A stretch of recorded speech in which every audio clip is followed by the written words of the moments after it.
اعوذ باللہ من الشیطان الرجیم۔ السلام علیکم ورحمۃ اللہ وبرکاتہ۔ الحمد للہ، کیسے ہیں آپ لوگ؟ آج بہت ہی دل چاہا کہ آج کے اس چھوٹے سے سیشن میں آپ سے جو بات کروں وہ یہ بات کروں کہ اللہ سبحانہ تعالیٰ نے قرآن پاک کی ایک صورت جس کو سورۃ قاف کہتے ہیں، قاف موٹا قاف جس کو ہوتا ہے، ایک تو سورۃ قحف ہے نا، اور ایک سورۃ قاف ہے۔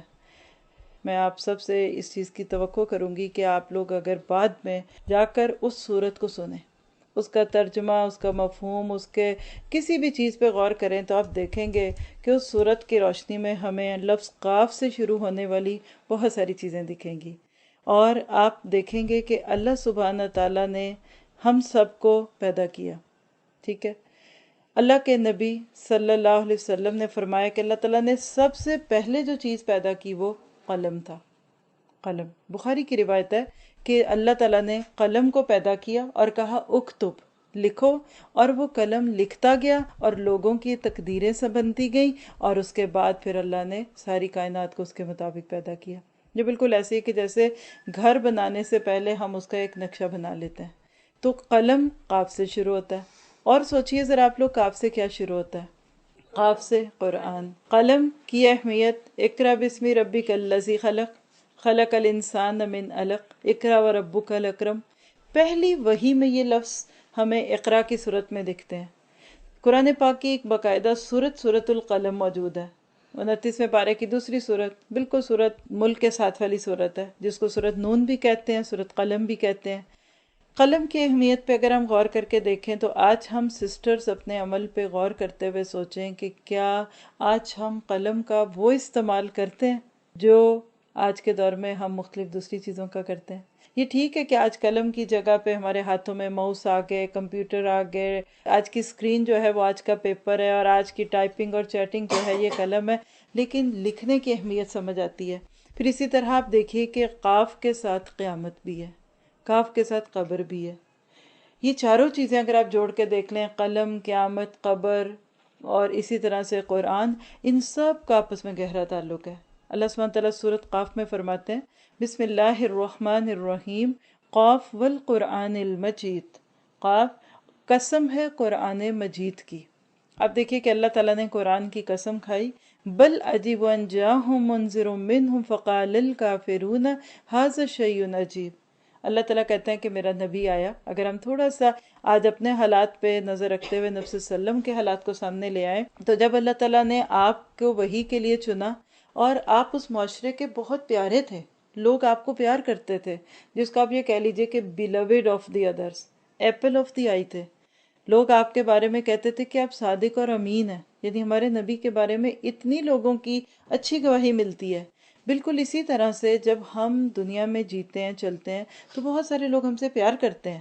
آپ یہ نہیں کہہ سکتی کہ لوگ ہم سے پیار نہیں کرتے، ہم کسی سے نہیں کرتے، لیکن جو ہی آپ کی زندگی میں سچائی آتی ہے، جو ہی آپ اللہ کی بات مانتے ہیں، نبی صلی اللہ علیہ وسلم جب پیدا ہوئے اور وہاں سے لے کے 40 سال گزر گئے، جس کے بیچ میں آپ کو اللہ تعالیٰ نے اس پورے معاشرے سے متعارف کرایا، لوگوں نے آپ کا کریکٹر دیکھ لیا، آپ کے اخلاق میں کمی نہیں ہے، لیکن جس دن آپ پہ وحی اتری، اقرأ بسم ربک الذی خلق، اور اس طرح آپ نے نبوت کا دعویٰ کیا، تو لوگ آپ کے دشمن ہو گئے۔ معروف باتیں ہیں نا، کوئی کسی کے لیے یہ بات نئی نہیں ہے۔ میں آپ سب کو بھی آج اس چیز کا ضرور احساس دلانا چاہوں گی کہ ہم جب اللہ کی کتاب کی طرف شعوری طور پہ آتے ہیں، ہم سوچتے ہیں کہ اب ہم اصل چیز سیکھنے جا رہے ہیں کہ جو ہماری زندگی کو بدلے گی، لیکن جو ہمارے ارد گرد، جو ہمارے ساتھی، جو دوست، جن کے ساتھ ہم بہت وقت گزارتے ہیں، وہ ایک حد تک ہم سے تھوڑا سا کھنچنے لگتے ہیں۔ اگر طالب علم جو قرآن کے لیے آتا ہے وہ پہلے سے ذہنی طور پہ اس کے لیے تیار ہونا، تو کوئی خراب بات نہیں ہوتی، پھر وہ مطمئن ہو جاتا ہے، کہتا ہے کوئی بات نہیں، نبیوں کے ساتھ بھی ایسا ہوا کہ اللہ کے نبی کو لوگوں نے نبوت کے دعوے کے بعد اس طرح چھوڑ دیا کہ کہنے لگے یہ کیا عجیب عجیب باتیں کرتا ہے، ہمارے باپ دادا کیا غلط تھے، کیا ان کے طریقے ٹھیک نہیں تھے۔ بالکل آپ دیکھیے کہ قرآن ہم سب کی اس طرح سے کلینزنگ کرتا ہے کہ ہم سب ایک خاص طریقے پہ جیتے ہیں۔ جیسے آج اگر آپ اور میں اپنے اوپر لے کے دیکھیں کہ ہم سب کا ایک خاص گیٹ اپ ہے، ہمارا ماحول ہے جینے کا، مرنے کا، کھانے کا، پینے کا، سب کی سوسائٹیز اور ڈفرینٹ کلچر میں دیکھیں تو فرق ہوگا۔ ہم پاکستانی کلچر کے لوگ ہیں، ہمارا ایک خاص سٹائل ہے. صومالی سسٹرز کو آپ ملیں گے، ان کا ایک سٹائل ہوگا. عربوں کو ملیں گے، عربوں کا ہوگا. ہم سب اپنے ماحول سے اتنے یوزڈ ہو چکے ہوتے ہیں کہ ہمیں وہ ٹھیک لگ رہا ہوتا ہے. مثال اگر ہم مرچیں کھاتے ہیں تو ہمیں مرچیں اچھی لگ رہی ہوتی ہیں. جو لوگ مرچ نہیں کھاتے وہ کہیں گے مرچیں پتہ نہیں انسان کی دشمن ہے، لیکن ہمیں بری نہیں لگتی کیونکہ ہم عادی ہو گئے. بالکل اسی طرح سے ہماری زندگی میں دین کے نام پر بعض دفعہ کچھ ایسی چیزیں شامل ہو چکی ہوتی ہیں کہ جو اصل دین سے میچ نہیں کرتی، لیکن فار دا ٹائم بینگ وقت کے ساتھ ساتھ اس میں اتنے اضافے کیے ہوتے ہیں کہ ہم اس کے لیے یوزڈ ہو چکے ہوتے ہیں. مثلا آج دیکھیے کہ آج ہم مسلمانوں میں دیکھیں تو قرآن کے ساتھ تعلق کی سب سے زیادہ پرائم اور پیک سچویشن کیا ہے کہ کسی کو حافظ قرآن بنا دو. ہے نا سچ بات؟ ماؤں کی بھی خواہش ہے، بچوں کے لیے نیتیں کرتی ہیں میں نے اس کو حافظ قرآن بنانا ہے. بہت پیاری بات ہے، اچھی بات ہے. قرآن اگر ٹھیک مخارج کے ساتھ، تجوید کے رولز کے ساتھ آپ پڑھتے ہیں اور اس کو اپنے سینے میں ڈال دیتے ہیں تو یہ بہت پیاری بات ہے. لیکن آج ہم لوگوں نے اس حفظ کی اصل روح نہیں سمجھی. دیکھیے کہ جس کے سینے میں قرآن ہوگا، وقت پڑھنے پہ کیا وہ اس کو یاد آئے گا کہ نہیں آئے گا. صحابہ کے واقعات ہم پڑھتے ہیں، اللہ کے نبی کے اپنے واقعات پڑھتے ہیں. جب کوئی موقع ان کی زندگی میں آتا تھا تو ان کو قرآن سمجھ آ جاتا تھا.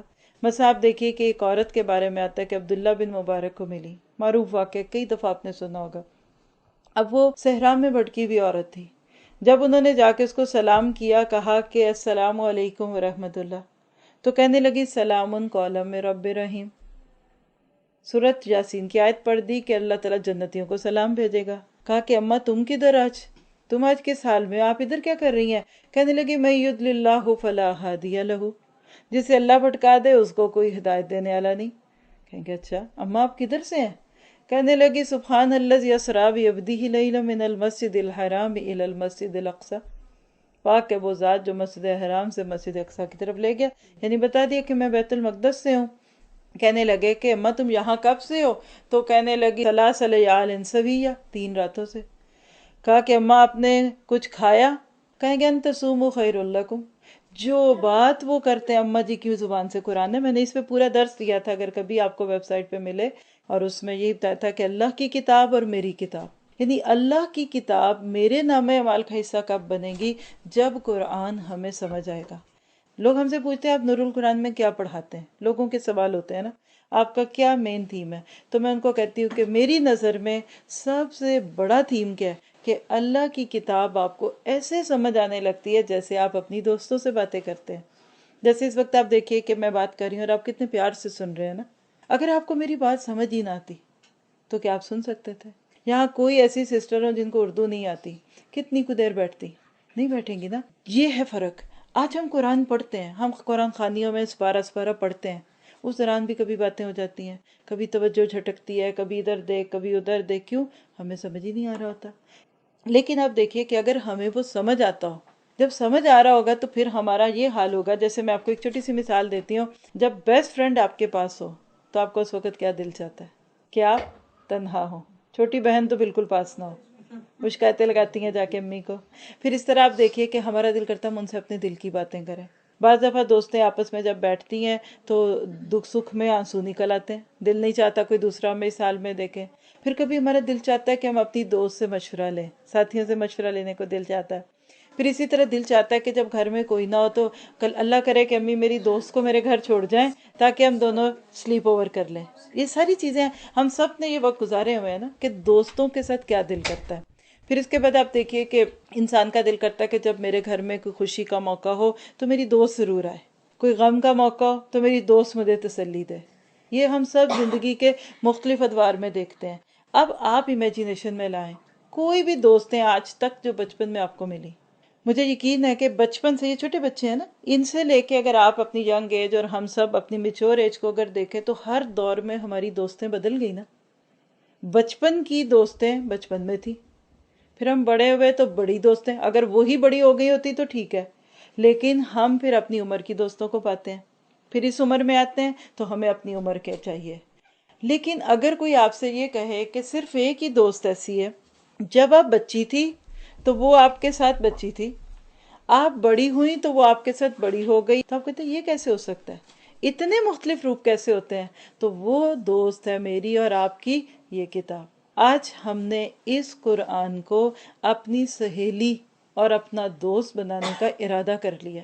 نبی صلی اللہ علیہ وسلم کی ایک بڑی پیاری دعا تھی کہ اللہ انت جعل القرآن العظیم ربیع قلبی و نور صدری و جلا حزنی و ذہاب غمی و ہمی، کہ اللہ اس کتاب کو میرے دل کی بہار بنا، میرے غموں کا، میرے دکھوں کا، تکلیفوں کا مداوا بنا۔ یہ کب بنتی ہے؟ جب ہمیں یہ سمجھ آتی ہے۔ دیکھیں، دوست کی زبان تو زبان جاننے والے کو پتہ چلے گی۔ یہ کتاب اتنی خوبصورت ہے، آپ بچوں کو سنائیں گے نا اپنے، تو یہ ان کے لیے سٹوری ٹائم ہے۔ ینگسٹرز کو یہ کتاب سکھائیں گے نا، تو یہ کتاب ان کے لیے ایک بیسٹ کمپینین ہے جو ان کی ایموشنز کو سمجھتی ہے۔ جب بڑے بندے کو یہ کتاب سمجھ آتی ہے تو اس کو زندگی کی گائیڈ لائن دیتی ہے۔ اللہ سبحانہ تعالیٰ اسی قرآن میں ہی کہتے ہیں کہ فیہ ذکرکم، لوگو اس میں تمہارا اپنا ذکر ہے۔ ایک جگہ آتا ہے ھذا کتاب ینطق بالحق، یہ کتاب ہے جو حق کے ساتھ بولتی ہے۔ تو آج قرآن کو آپ پڑھنے کے لیے جو بیٹھے ہیں، تو یہ آپ کس طرح بیٹھے ہیں کہ آپ اپنے آپ کو اس کتاب سے جوڑیں گے اور یہ آپ کے دکھ سکھ سنیں گی، پھر آپ اس کے ساتھ سلیپ اوور کرنا چاہیں گے۔ آپ کا دل چاہے گا میں اکیلی ہوں اور میں اس کتاب سے باتیں کروں۔ آپ کا دل چاہے گا کہ سب گھر سے جائیں، جب گئے میں کوئی نہیں، میں گھر ہوں، میں میرا سپارہ، میں پڑھنا۔ پھر خوشیوں میں آپ اس کتاب کو کبھی الگ نہیں کریں گی۔ آج ہمارا ایک اور صدمہ ہے، عام دنوں میں ہم بہت اچھا پیار کرتے ہیں اس کتاب سے، لیکن خوشیوں میں بھول جاتے ہیں۔ کوئی غم آتا ہے تو ہم اس کو پڑھتے تو ہیں لیکن اس کے مطابق عمل نہیں کرتے۔ تو اس کتاب سے انشاءاللہ آج کے بعد جو ہمارا تعلق بننے والا ہے وہ کون سا بننے والا ہے؟ دوستی کا۔ کیسے؟ میں آپ کو ایک چھوٹا سا، ایک میری عادت بھی اور مجھے بھی پسند ہے، آپ کو بھی انشاءاللہ اس سے کم از کم شوق تو آئے گا۔ یہ دیکھیں جو ساتھی ادھر بیٹھے ہیں، یہ سادہ قرآن ہے نا، اب یہ سادہ قرآن ہے، اگر میں یہ کھول لوں یا آپ کے سامنے تلاوت پلے کروا دوں، سیم بات ہے۔ ہم میں سے اس کتاب میں سے اس کو کہاں سے کتنا پڑھیں، کتنا سمجھ آتا ہے۔ یہ دیکھیں کہ اس کتاب کو ہم، اس کی کچھ چھوٹی صورتیں ہیں، ہمیں زبانی بھی یاد ہوں گی الحمدللہ۔ ہو سکتا ہے آپ میں سے کچھ لوگوں کو سورۃ بقرہ کا کچھ حصہ یاد ہو، 5 پارے یاد ہوں، ممکن ہے نا۔ لیکن اگر میں آپ کو بھی دعوت دوں کہ آپ لوگ اس میں سے کھول کے اس کو اپنی زبان میں پڑھیں، اردو میں سمجھنے کے حساب سے پڑھیں، تو یہ ہم میں سے کتنے لوگ کرتے ہیں؟ یا مثال ہے کہ اگر میں آپ کے سامنے ایک آیت پڑھ دیتی ہوں، ایسی کوئی آسان سی پڑھتی ہوں کہ میں یہ کہہ سکتی ہوں کہ یہ کتاب مجھے اردو کی کتاب لگتی ہے۔ کل ہم نے ایک بڑا عجیب سا ایکسپیرینس کیا، اسکول جا رہی تھی، ساتھ ایک ساتھی تھی، تو گاڑی میں جب ہم بیٹھے تو تلاوت چل رہی تھی، عام طور پہ بھی چلتی ہے کوئی کبھی، تو میں نے جا کے نا، ایسے میرا موڈ ہوا تو میں نے اس کو تیز کر دیا، میں نے کہا میرا دل چاہ رہا ہے میں اس کو اونچی آواز سے سنوں۔ اچھا وہ جب چلی نا، تو اب مجھے تو سمجھ آ رہی تھی اللہ کے حکم سے، ساتھ میرے جو اسٹوڈنٹ تھی وہ بھی بالکل نیا سفر ہے، تو میں نے بیچ میں آیت پہ روک کے ان سے کہا کہ آپ کو کتنی سمجھ آ رہی تھی؟ تو اس نے مجھے نا بیچ میں سے موٹے موٹے جو لفظ آپ کو پتہ ہے کہ اردو سے ملتے ہیں وہ بتانے شروع کر دیے۔ تو پھر میں نے کیا کیا، نہ چاہتے ہوئے بھی اونچی آواز سے تھی، تو میں نے ساتھ ساتھ اردو میں اس کی وسپر شروع کر دی۔ جو آیت عربی میں چل رہی تھی میں ساتھ اردو میں پڑھی، حالانکہ مجھے احساس ہو رہا تھا کہ میری آواز سے ان کو وہ تلاوت سننے میں دشواری ہوگی، لیکن انچاہتے ہوئے بھی کہ میرا دل کرے میں ان کو بتاؤں یہ کیا آیتیں ہیں۔ خیر وہ جب مجھے سمجھ آ گئی یہ کہاں سے آخری آیت چلی، تو میں نے کہا یہ آخری آیت ہے، پھر میں نے بند کر کے پھر میں نے ان کو بتایا، تو وہ رونے لگ گئی۔ اسٹوڈنٹ تھی ہماری، کہنے لگی کہ استاذہ میں بیان نہیں کر سکتی کہ جب آپ اس کے ساتھ پڑھ رہی تھی تو میرے دل کی کیا حالت تھی۔